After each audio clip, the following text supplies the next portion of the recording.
Welcome back to my channel. This is part 3, the final part of my robin draw with me. So firstly, I'm just adding some definition with dark sepia to this area, which is pretty much finished. But yeah, it just needs the final details to make sure it looks like fluffy feathers. I'm basically just drawing lines, but keeping the direction of the feathers.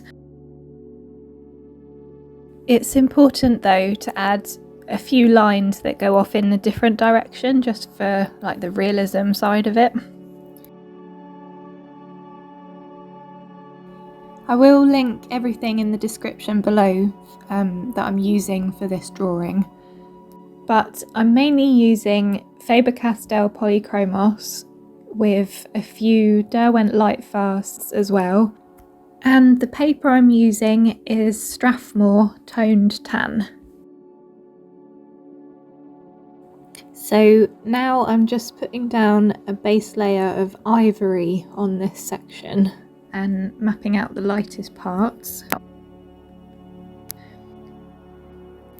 This part has also already had a layer of warm grey 1 all over as well. It's important to put base layers in your drawing so that when you get to adding the detail later on, the tooth of the paper will be hidden. But also it helps to achieve depth, as they represent the undertones, the shadow and the highlights. So it's important to pick the right colours for the base layers. And these colours might change throughout the drawing, as it does also depend on what colour will be on top.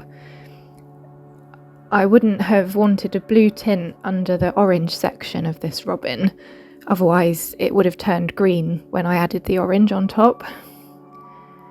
The base colour under the orange was cream.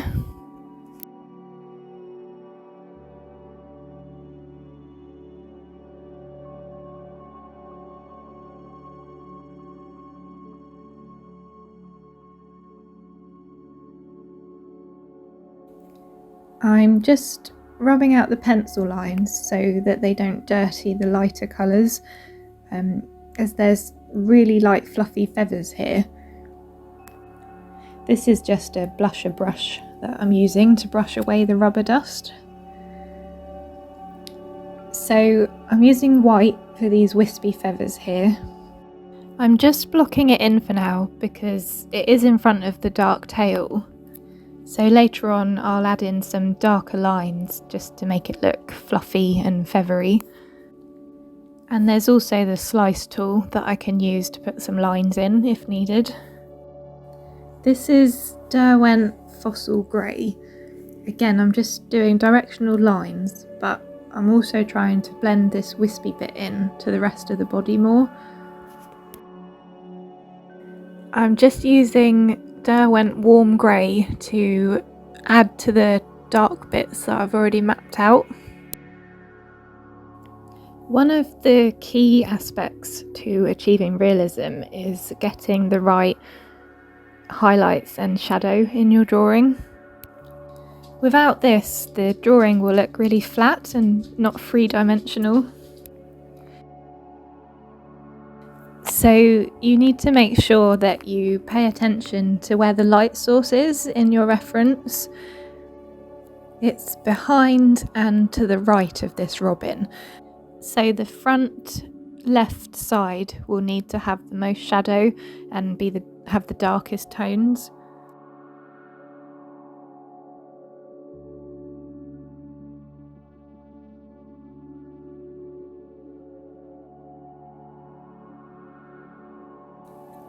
So back to the white to put in these fluffy bits here. I'm sure that there's probably a technical name for that, but fluffy bits will do.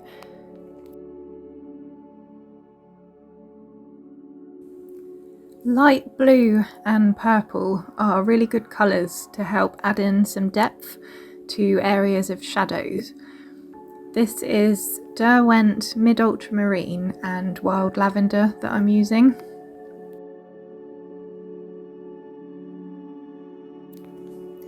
Now I'm just continuing to map out the shadows that I can see in the reference.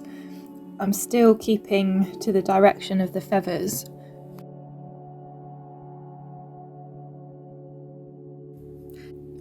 It's important to stick to the direction of the feathers or fur, depending on what you're drawing, with all the layers that you put down, including the base layers.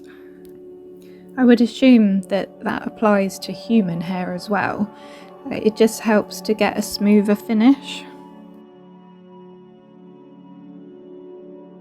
And as I started saying before, having lots of layers helps to create depth, because as you get to the darker, sort of more detailed layers, you won't be covering the paper completely. You just want to add lots of little lines to represent the fur or the feathers. And the important part is to leave some of those layers underneath showing through. The orange part of this robin is quite a good example of that, because if you look closely you'll see all the different tones of orange that I've put in as I've built up the layers.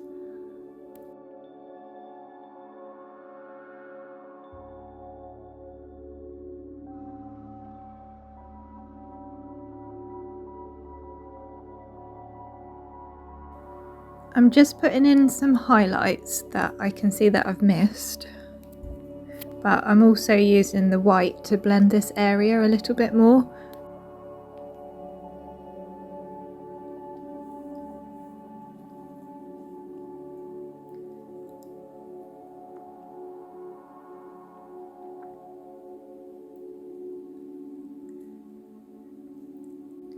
So back in with ivory again now to smooth this section out a bit. Some colours are really good to use for blending, and ivory is one of them.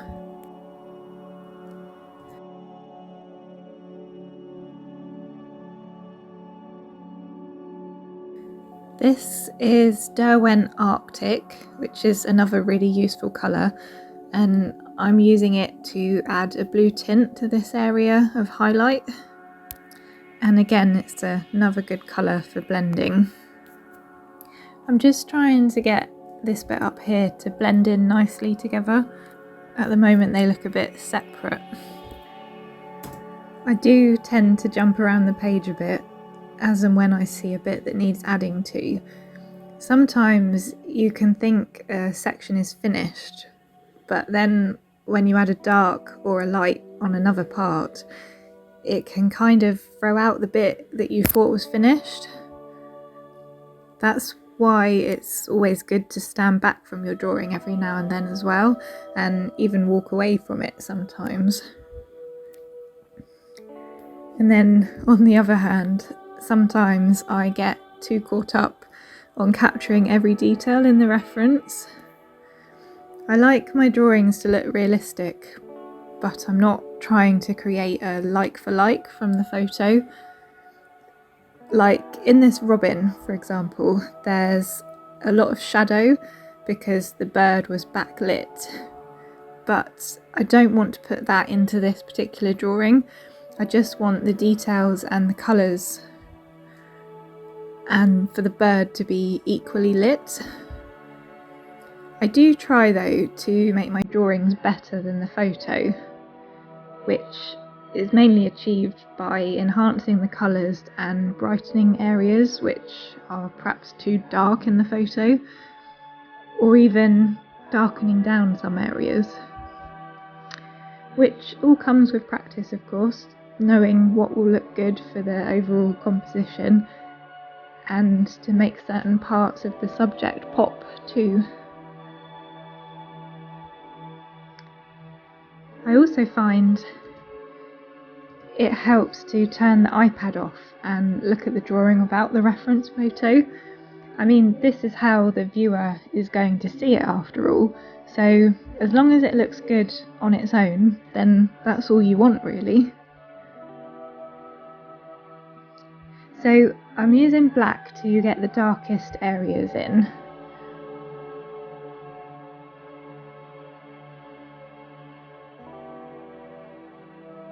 I very rarely use black on its own.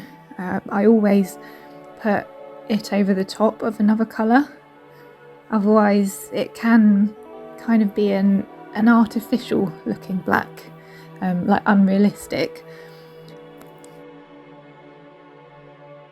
And animals with black fur, they can be like either blue toned or red toned.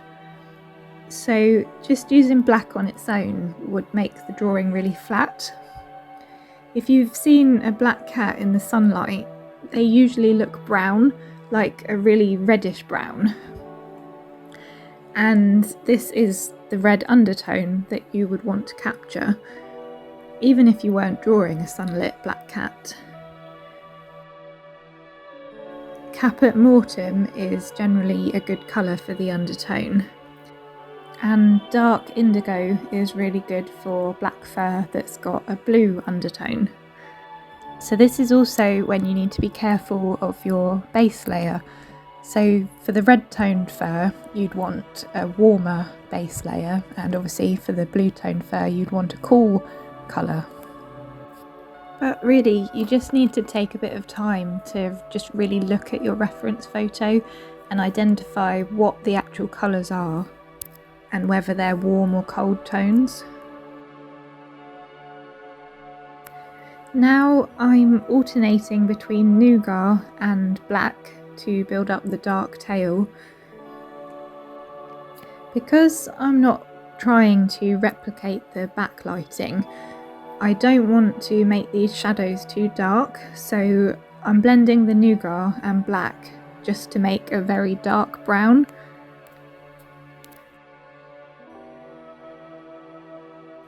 Like black fur, it's the same with white fur or feathers, that they're not just white.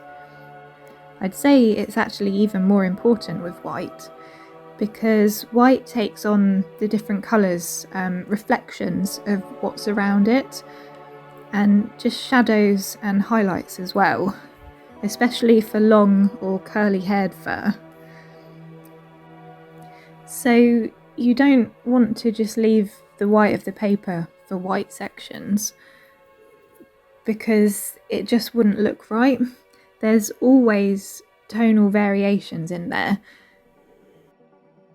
The warm grey one and cold grey one in Polychromos are really good to use.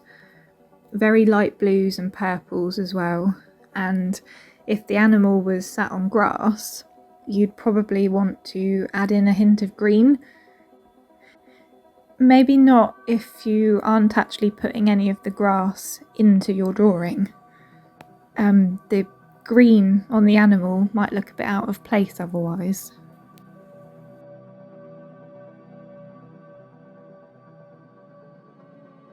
Again though, it's just a case of really looking closely at your reference photo and pulling out all the subtle colours that you can see. I always follow the mantra of draw what you see, not what you think you see. And probably the best way to explain that is going back to black. So a black dog, for example, you think it's just a black dog, but if you really look closely, you will see all the different colours in there. I suppose another good example is the opposite, a white animal. If you were to hold a piece of white paper up against your reference photo, you'd be so surprised that there isn't actually much white in there at all. A good tip that I got from another artist years ago is to take a piece of white paper, cut a tiny little square out of it, so sort of probably about a centimetre size, and then use that, put that across your reference picture, so you're covering up the majority of the photo and just leaving that little square, and it will really help you to see how dark or light those sections are, and it also really helps you to be able to see exactly what colours are in there as well.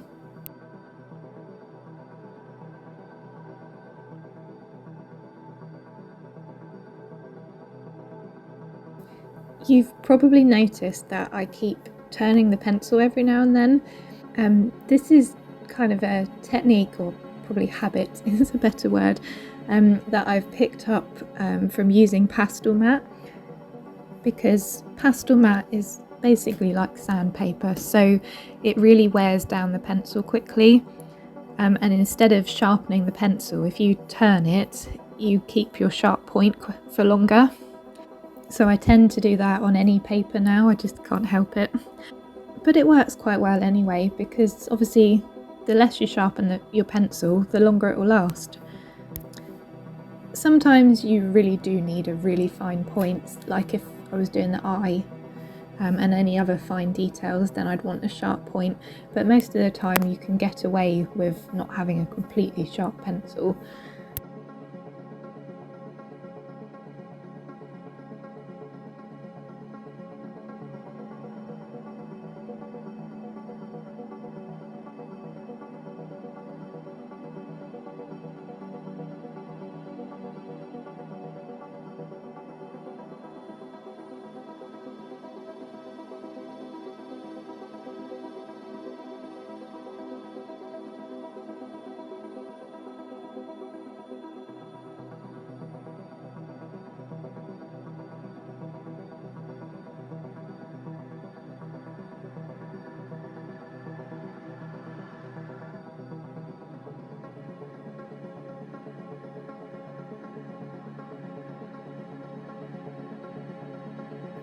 Robins do have quite a lot of colour variation in their feathers, particularly in the abdomen part, so they start off like a bluey grey and then it fades into more of a browny grey with just a tiny white patch in the middle.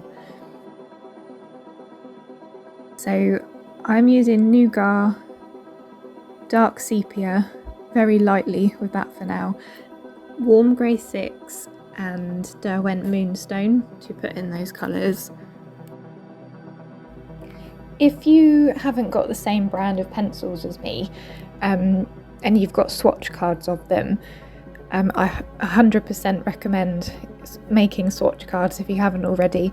I know it takes a long time if it's a big set of pencils, but it's completely worth it and it's one of the best things I've ever done. So yeah, if you haven't got the same brand of pencils as me, use your swatch cards, just hold them up against the photo, and whichever colour you're trying to represent, just pick whichever pencil colour is closest.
With this part down here, the feathers are quite either smaller or just closer together, so they look really fluffy, so I'm not using as long a line, and you can actually see I'm doing circles just to sort of keep it smooth blend it as much as possible and just have a neater finish. I'm also making sure that I'm not keeping a solid line at the bottom. Some of the pencil marks are going outside of the line just to give an extra fluffiness.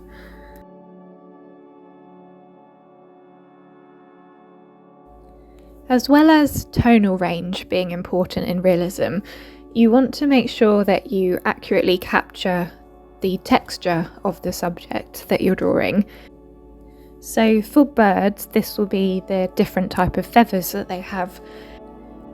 Longer feathers, like on the wing and in their tail, will be really smooth. Of course, they do still have like the individual lines within those feathers. So again, it's just making sure that you really look at the reference. It obviously depends how detailed your photo is and how much of that detail you want to put into your drawing. And then the underneath of the bird is always really fluffy. And I tend to find sort of thicker lines, not harsh lines, so making sure that you blend it really well is a good way of capturing that fluffiness. I'm using extremely light pressure with the black just to accentuate the edges of the feathers.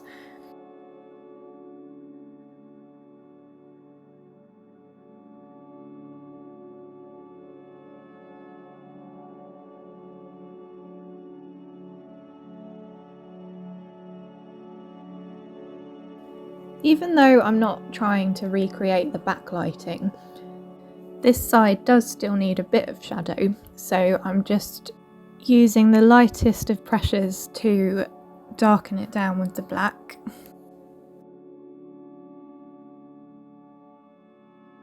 I am putting in a few darker lines as well with the black, and that's just to emphasise some of the edges of the feathers.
Again, I'm just adding black lines very lightly to the orange to show that it's feathers. Just an impression, it doesn't need to be every single feather. Same with fur, you don't need to draw every single piece of fur. But it is important to make sure that your lines do follow the bone structure of the subject. So like these ones that I've just drawn have got a slight curve to them. It just helps to make sure that it looks three-dimensional.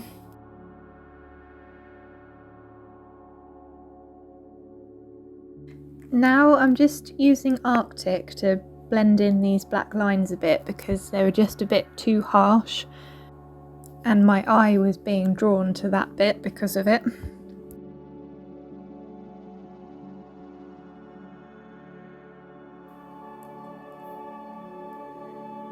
I'm not sure how well it shows on camera, but where I'm putting the white on top of these other colours, it's just lightening the colours rather than making that area white, because the white is quite translucent and I really like this effect.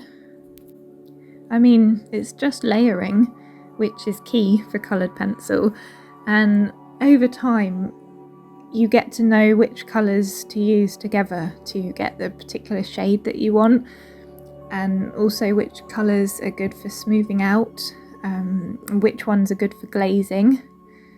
Those last two, glazing and smoothing out, depends on the softness of the pencil. Even in the same brand, some colours lay down on the paper very differently to each other. So I'm just using white again to smooth out and blend in some of these areas because they're looking a little bit too messy at the moment. This is another reason why lots of layers is quite important, because without them you can't really blend that well. I think I also mentioned the slice tool earlier. If you don't know what that is, it's basically just a ceramic blade. Slice is the company. It's a really useful tool to have because once you've got lots of layers down, you can scrape away those layers. It doesn't work with just 1 or 2 layers. But yeah, so you scrape away for like whiskers, adding in little tiny white hairs, highlights, that kind of thing. So yeah, it's a really useful tool and I'd highly recommend getting one. I've got the craft knife and the precision cutter. I don't use the precision one quite as much, so I wouldn't necessarily say that's necessary. I find I can get just as thin lines with the craft knife. I'll put a link in the description to them so that you can have a look at them. This is Caput Mortem, the colour I mentioned when I was talking about black fur. It's got such a lovely red purple tone. It's one of my most used colours actually.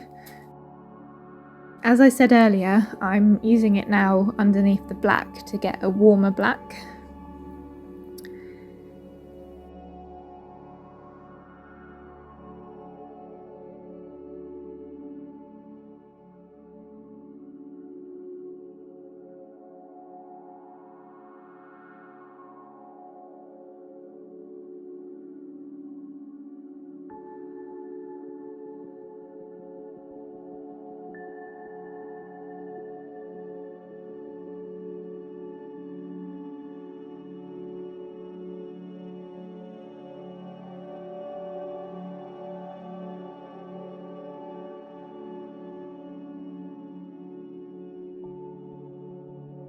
This is Venetian red and I'm just sort of glazing this over the top, darkening down the areas but without adding any more details.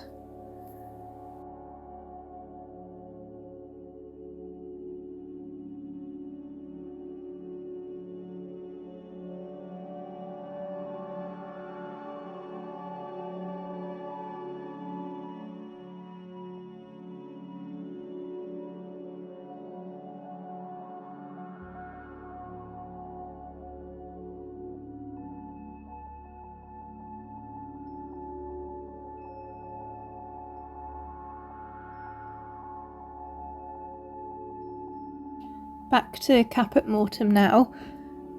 I'm not sure if you can tell, but there's little white marks appearing in this area, so that means the paper basically can't take any more layers on this part. The paper that I'm using hasn't got a lot of tooth, barely any actually, so it's even more important to use light pressure so that you can get as many layers down as possible. I'll admit though, I'm not actually that good at using light pressure. I've got quite a heavy hand when it comes to drawing. I think that's why I'm more suited to using pastel mat.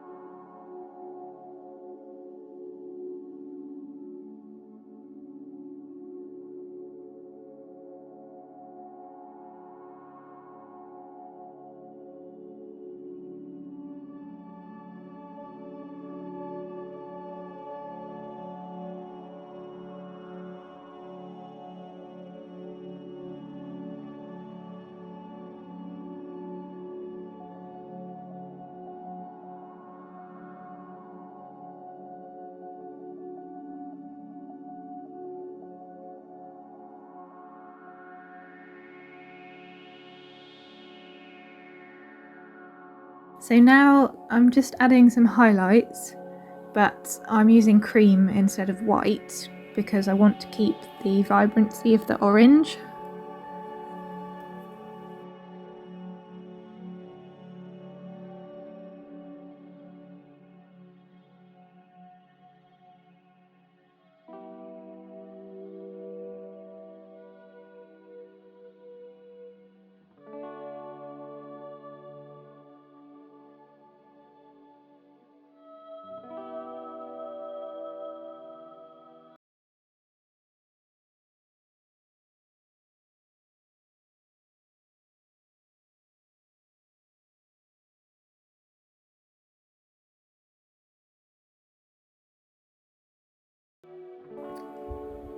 This is Derwent Flame. I think the orange needs to be a bit richer in places, and this colour over the top of the other colours does that really nicely. On its own it would be way too bright.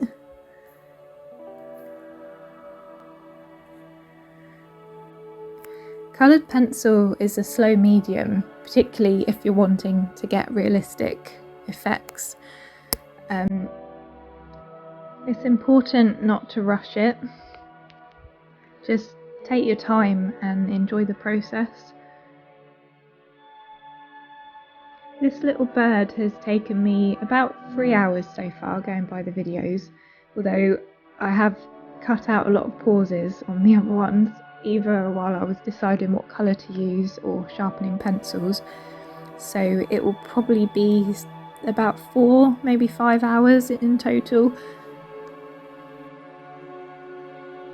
A lot of the time is spent putting pencil down, smoothing it out, putting pencil back over the top, but that is just how coloured pencil works best. I hope that I am explaining enough about what I'm doing while I'm drawing this bird, but if not, please do feel free to ask me any questions that you have in the comments.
This is the part that's bluey grey in colour, so I'm just trying to emphasise that a bit more. And it's also a bit darker here where the orange meets the grey. I'm still using a warm grey, but it's still a cooler colour than dark sepia, especially over the top of the light blue.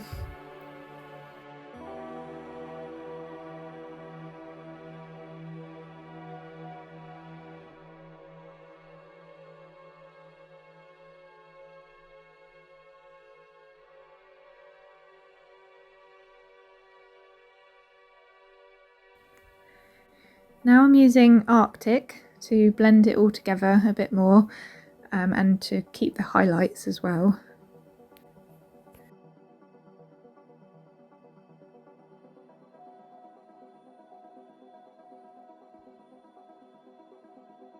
So I'm back to the gentle directional strokes in black to show these feathers a bit better.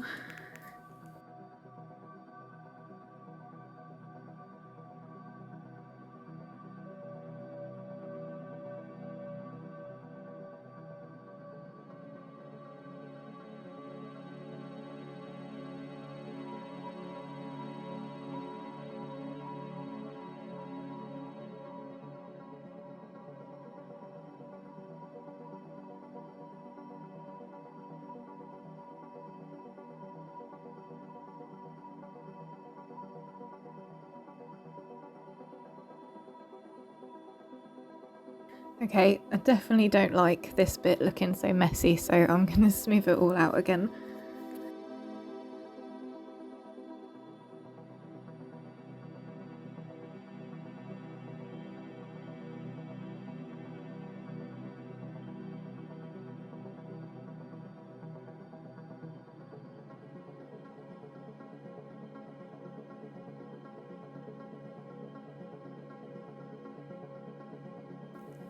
I'm just trying to get in all the different colours, like this really nice golden colour here.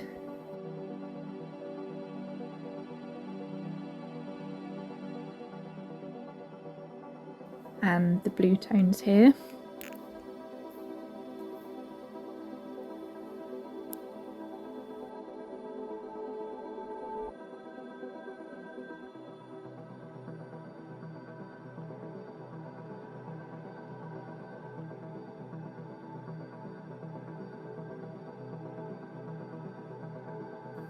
Again, I'm using the white to blend and bring back in the brighter highlights.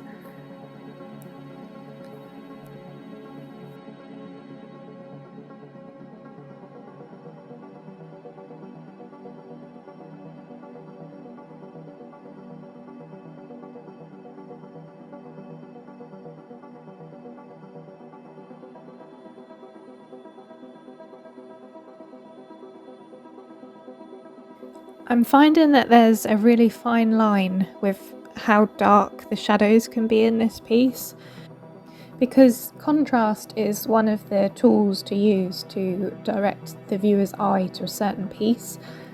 And with this, the white patch on its belly and then the dark shadow to the left, I'm finding that's where my eye is going.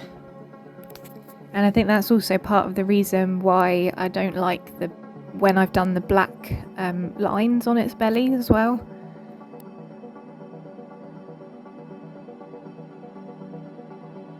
It does still need a little bit more detail in this part, so I'm going to try warm grey 6 instead of black and hope that that's just a little less harsh. Yeah, I think that's much better. It's just laying down a lot softer as well.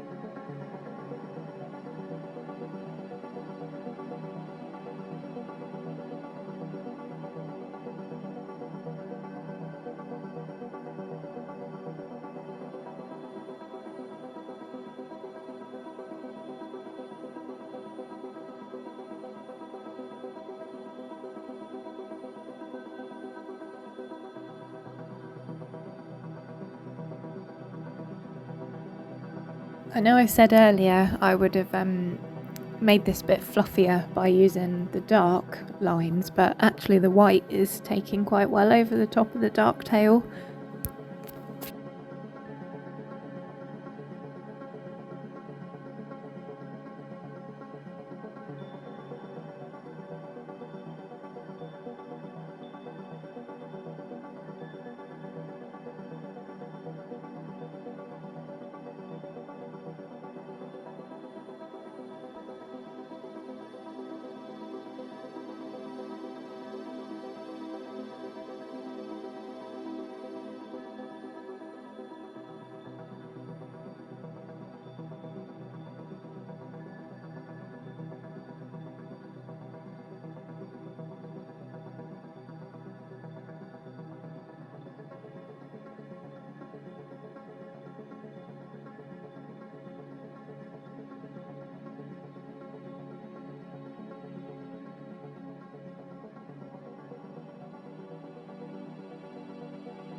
Right, time to do the feet.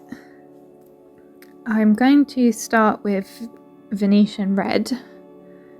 I'm not going to rub out the graphite lines here because the feet are quite dark, so the graphite should be hidden. And it won't be the end of the world if it's on the outline as well. And I do quite like the colour it's turning the red anyway.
Bird feet are kind of scaly, so that's what I'm doing now, just putting in little lines to add some texture.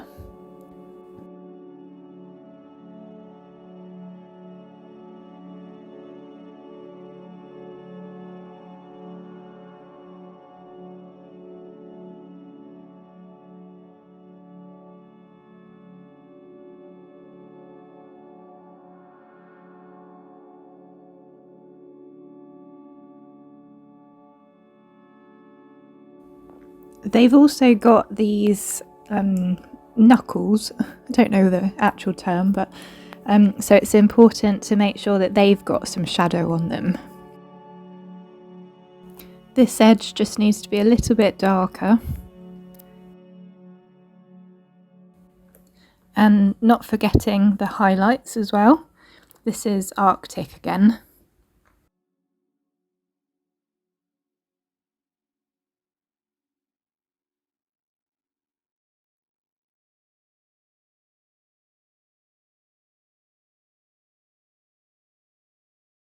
Oh, I've just smudged it into the crystal. This precision rubber is really good for things like that though. It's a mono zero eraser. Now I've got to put some of the colour back in here.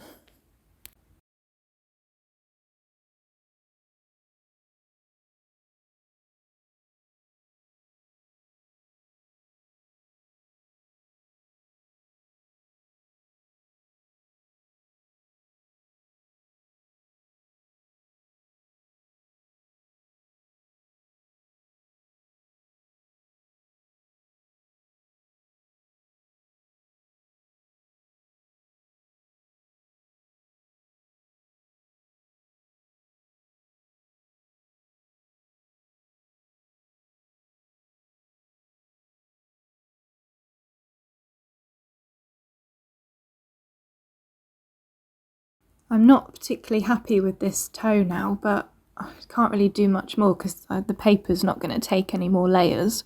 So I think I'll have to leave it there.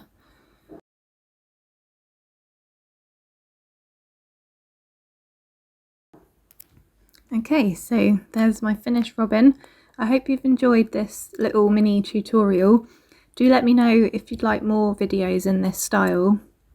As I've mentioned before, I have got some footage of the Labrador, pine marten, possibly the red squirrel. I'll have to check. So yeah, please do let me know what you think, and thank you so much for watching. I'll see you in the next one. Bye!